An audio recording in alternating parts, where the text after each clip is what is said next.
dois préciser que pour le cas spécifique des pays de l'AES, c'est surtout sur le plan humanitaire que nous allons le plus être affectés. Mais il faut déjà dire que c'est une initiative qui est compréhensible, mais malheureusement à laquelle est venue se greffer une approche qui est incompréhensible.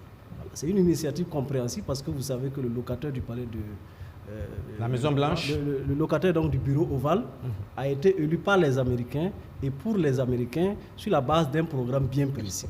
America First, l'Amérique d'abord. Ce qui fait qu'il y a une sorte de tendance vers un recentrage autour des intérêts nationaux américains.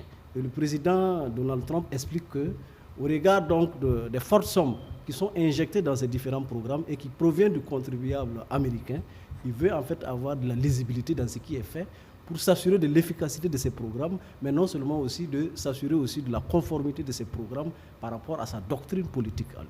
Donc de ce point de vue, on peut considérer que c'est une mise en œuvre du programme qu'il avait donc vendu aux Américains avant l'élection présidentielle. Mais par contre, c'est une approche qui est inadaptée dans la mesure, comme vous le savez, c'est une suspension qui est brutale, sans préavis, sans tenir compte de l'impact de ces programmes sur les populations africaines. Et donc, de ce point de vue, je pense que le président américain est allé un peu plus vite en besoin et il n'a pas aussi pris une précaution additionnelle, à savoir requérir l'avis préalable du Congrès américain. Parce que vous savez que conformément donc, à la séparation des pouvoirs, le président américain devrait d'abord, dans un premier temps, recueillir l'avis donc, du Congrès américain avant de se lancer dans cette situation périlleuse. Donc, du point de vue, donc, à court terme, c'est clair que l'Afrique donc, va perdre. Mais à moyen et long terme, ça va amener les États africains à développer donc, des initiatives, des approches endogènes, les amener à prendre en compte par eux-mêmes les problématiques qui se posent en leur sein. Et toujours à moyen et long terme, l'influence américaine va forcément diminuer.